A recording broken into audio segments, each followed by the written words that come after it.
mencelakai, membuat orang atau targetnya itu sakit-sakitan, Mbak. Ya makanya ada, oh ini orang ini disantet.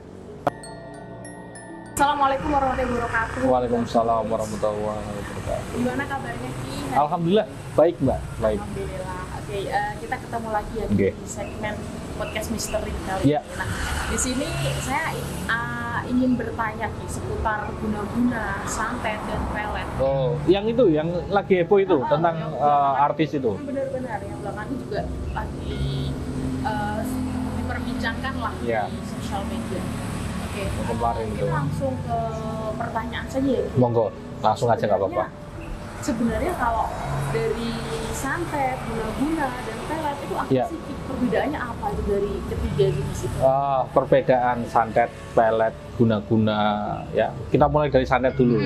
Ini sesuai dengan apa yang saya ketahui, ya tentang keilmuan yang saya ketahui tentang spiritual, ya biar semuanya lebih jelas, makanya dibagi santet, ya santet itu seolah-olah agak rame ya, nggak apa-apa. Jadi santet itu seolah-olah ada energi yang masuk dan itu bersifat mencelakai, membuat orang atau targetnya itu sakit-sakitan, Mbak. Ya makanya ada, oh ini orang ini disantet. Ya orang itu harus ada ciri-cirinya. Penyakit yang tidak bisa disembuhkan, tidak bisa dideteksi oleh medis.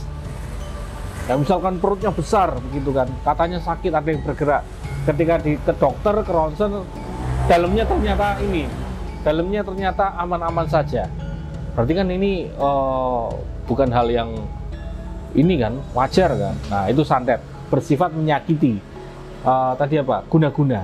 Nah guna-guna ini adalah, kalau saya menyebutnya adalah menggerogoti energi seseorang. Sehingga orang itu menjadi entah gelisah, kemudian mudah marah, kemudian teledor, cara berpikirnya aneh, atau bahkan merenggut cara berpikir jadi gila begitu. Itu kalau guna-guna. Biasanya itu ada di orang yang gara-gara cinta, kemudian orang yang perselisihan bisnis, ya jadinya itu guna-guna, biasanya dipakai ketika saat itu.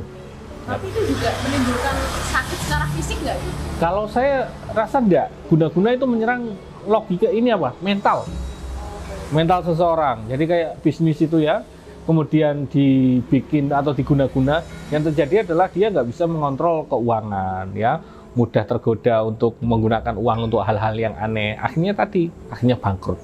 Itu kalau guna-guna. Pelet. Nah, pelet ini menyerang seseorang untuk menaklukkan sukma dia, agar katakanlah wanita ini, agar orang ini tergila-gila, ingat terus sama kita. Nah itu bedanya ya antara tiga hal itu, begitu Mbak. Tapi kalau dari pelet sendiri ada efek negatif yang ditimbulkan juga nggak? Maksudnya Ya kalau pelet sakit itu apa-apa gitu? negatif, kalau saya mengatakan negatif begitu. Beda kalau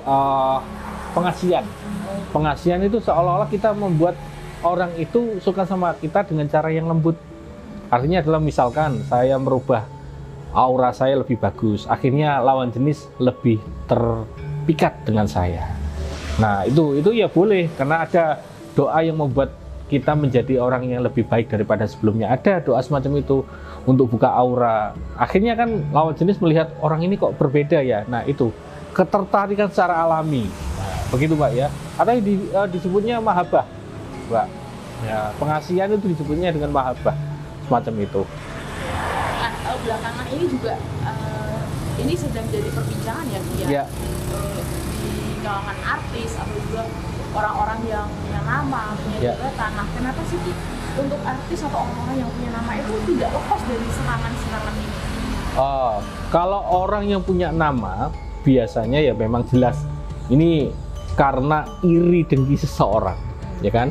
Artis atau orang yang punya nama, biasanya apa? Biasanya orang-orang ini kan punya saingan ya Mbak ya, atau bisnis nih, ya, atau dia seorang manajer ataupun suatu pimpinan perusahaan, tentunya dia punya musuh.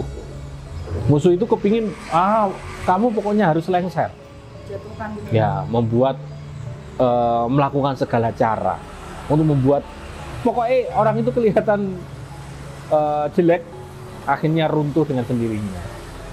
Banyak kok Mbak, kalau kita mengatakan artis itu yang mungkin menggunakan ataupun bahkan untuk menggunakan perlindungan itu banyak sekali.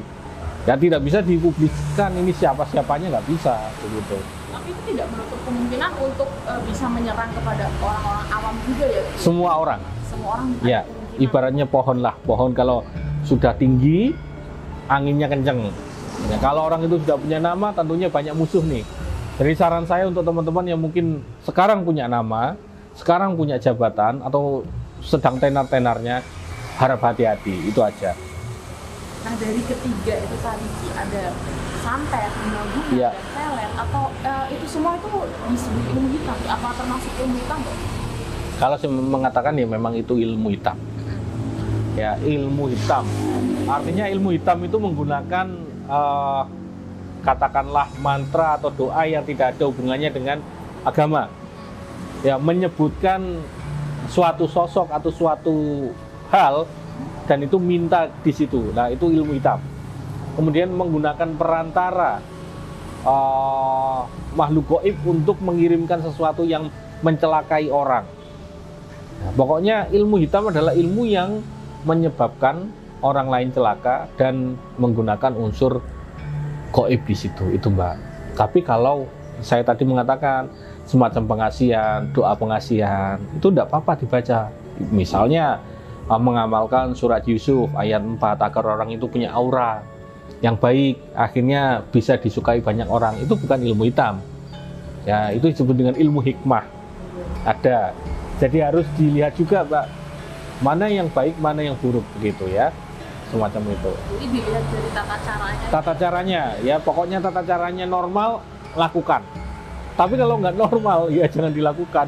Misalnya disuruh ke sumber mata air, 7 sumur harus didatangi, mandi di situ. Nah ini sedikit susah, ya sedikit nyeleneh juga, begitu Mbak. Lantas ini yang sedang heboh nih. Ya. Ada salah satu keluarga artis yang mengaku ini keluarganya kena serangan guna-guna. Oke. Kalau Ki Bagus lihat sendiri itu apakah betul Ki? Ya kalau menurut ya saya sudah menyaksikan, menyimak. Jadi kalau yang dikatakan adalah sering bermimpi buruk, ya kemudian menunjukkan hal-hal yang tidak wajar, bisa jadi kemungkinan besar itu memang guna-guna, Mbak. Karena kita harus tahu ciri-cirinya itu, ya. Dari hal-hal yang tidak wajar terjadi sebelumnya itu bisa menjelaskan, oh ini wajar atau tidak, oh ini guna-guna atau tidak, begitu Mbak. Kalau saya mengatakan di dalam kasus kemarin, ya saya rasa iya, kemungkinan besar iya, begitu. Betul ya berarti ya? Betul. Berarti hal-hal semacam itu bisa, pesannya bisa disampaikan melalui mimpi? Bukan hanya mimpi, banyak hal yang harus kita tahu bahwa itu normal atau tidak normal, itu aja. Gitu. Lantas untuk ciri-cirinya sendiri seperti apa? Nah, ciri-ciri ini seperti yang tadi, pertama dan harus ya, itu mimpi yang bisa menjelaskan. Tapi kalau mimpinya sekali, 2 kali tidak usah disampaikan. Oh ini karena saya kena guna-guna nih. Enggak, bukan semacam itu. Mimpi itu harus berulang. Bukan, oh saya hari ini mimpi buruk nih, dicelakai seseorang, kemudian 3 hari lagi mimpi lagi. Bukan, harus 3 kali berturut-turut mimpi yang sama, minimal itu. Minimal, nah itu adalah ciri-ciri yang pertama, mimpi buruk. Kemudian kedua, dia dihantui, entah itu apa, perasaan atau sosok ya, atau sosok yang terjadi begitu, sosok yang ada. Nah itu yang menjadi tanda-tanda yang tak wajar, Mbak. Kemudian ketiga, menurunnya kadar keimanan seseorang. Nah tadi katakanlah guna-guna ya, berarti menyerang mental ya. Akhirnya orang itu gelisah, ketakutan, ibadahnya menurun. Asalnya ini ibadah wajib dilakukan, tiba-tiba kok bolong-bolong, terus lama-kelamaan tidak mau, malah ke tempat-tempat hal-hal yang negatif. Nah ini salah satu tanda guna-guna itu muncul ke orang itu, begitu. Itu yang ciri-ciri yang paling umum terjadi itu. Itu apakah semua orang akan mengalami ciri-ciri tersebut? Mengalami semua ciri-ciri itu? Apa hanya misalnya Ya. mengalami mimpi saja itu sudah dipastikan kena atau bagaimana? Ya harus tadi normal atau tidak normal, Mbak.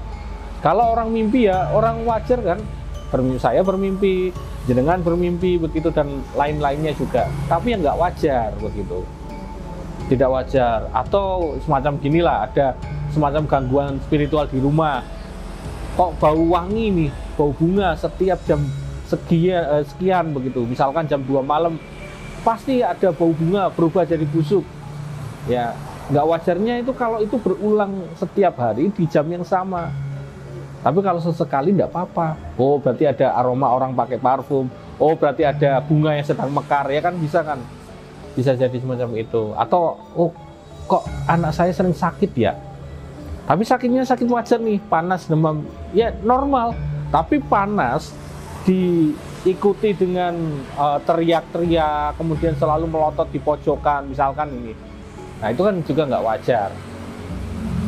Berarti ada gangguan masuk di situ. Lantas bagaimana dengan orang yang ini kita kan banyak sekali menjumpai itu ya, Ki, Iya. di sana yang orang mengaku sedikit-sedikit kena guna-guna, kena santet gitu. Oke. Menurut Ki Bagus bagaimana dengan orang yang seperti itu? Ya, ini juga ada Mbak di tempat saya, maksudnya ada orang yang tiba-tiba WA kemudian mengatakan saya kena guna-guna Ki Bagus, saya kena santet, saya kena pelet. Nah, orang-orang awam ini harus tahu, seperti yang saya katakan tadi, ciri-ciri itu harus ada di dalam dirinya dan itu harus tidak normal. Ki Bagus, saya kok malas sholat ya, suka ngantuk begitu ketika saya berdagang begitu. Kemudian dia menyalahkan, oh ini diguna-guna orang. Nah, ketika saya lihat memang dia punya karakter yang memang males. Nah, itu tidak bisa menyalahkan karena kemalesan. Itu ya orang itu sendiri begitu. Nah, dari orangnya berarti. Iya, semacam itu. Terus kalau misalnya orang tersebut sudah ada ciri-ciri yang disebutkan tadi, sudah ada pada dirinya, Ki. Ya. Apa yang harus dilakukan, Ki? Kalau sudah ada ciri-ciri yang tak wajar, maka yang harus dilakukan adalah ya tetap kalau kita makhluk atau kita manusia yang punya iman harus lebih beriman daripada sebelumnya. Bersedekah itu untuk menjaga tubuh kita, untuk membentengi, begitu ya. Kemudian kedua, jangan mudah mencari musuh dan jaga ucapan. Itu aja sih. Apa ada, maksudnya kayak ada sarana khusus atau benda khusus yang biasanya Ki Bagus sarankan kepada atau mungkin klien-klien Ki Bagus yang mengalami itu yang kalau memang konsultasi Mbak, kalau mereka yang konsultasi pasti saya kasih saran begitu. Kalau dari Ki Bagus sendiri nih, solusinya seperti apa? Oke, jadi solusi untuk ini saya kasih rangkuman aja ya. Jadi kalau posisi kita sedang di atas, maka kita jangan sampai lupa bawah. Artinya jangan sampai sombong, jangan sampai menindas orang yang di bawah kita. Andai kata kita pernah membuat salah, maka minta maaf lah, agar mereka tidak jadi musuh kita. Ya, kemudian jaga lisan kita, jaga perbuatan, dan juga untuk harta benda yang kita miliki ataupun posisi popularitas, kita harus menzakatkan. Ini adalah wejangan dari mbah saya, harus dizakatkan. Zakat bagaimana ya? Kita sedekah. Nah, itu untuk tolak bala. Itu pesan dari saya begitu, Mbak. Jadi itu bisa dilakukan untuk orang yang belum kena ya, Ki? Belum kena, jadi mencegahnya semacam itu. Andai kata sudah kena, katakanlah guna-guna pelet ya, harus pembersihan lah, sesuai dengan apa yang mereka percayai gitu, Mbak. Macam itu. Terakhir nih, Ki. Oke. Kalau hal semacam itu dibiarkan berlarut-larut, kemungkinan terparah yang bakal terjadi dalam diri orang tersebut apa, Ki? Pelet, kalau mohon maaf, santet ya. Kalau santet orangnya meninggal, kalau guna-guna orangnya gila, kalau pelet orang ini juga gila. Gitu. Itu paling parah ya. Itu kemungkinan terburuk jika Iya. sudah di atas ya. Harus tahu ciri-cirinya. Kalau sudah ada ciri-cirinya, bersihkan di situ, bantu bersihkan begitu ya. Mungkin dari pertanyaan tersebut cukup sampai di sini Ya. ya, itu sudah sangat menjawab rasa penasaran Ya. saya terhadap santet guna-guna apa. Oke, baik kalau Nah, begitu. buat teman-teman mungkin yang penasaran atau ingin membahas tema lainnya atau ingin apa yang ingin kita bicarakan berdua, bisa ditulis di kolom komentar aja ya. Dituliskan kolom komentar, Nanti teman-teman. bisa kita bahas di segmen selanjutnya. Baik, matur suwun. Terima kasih kasih atas waktunya Ki Bagus. Nanti kita ketemu lagi di video selanjutnya. Sama-sama Mbak. Waalaikumsalam.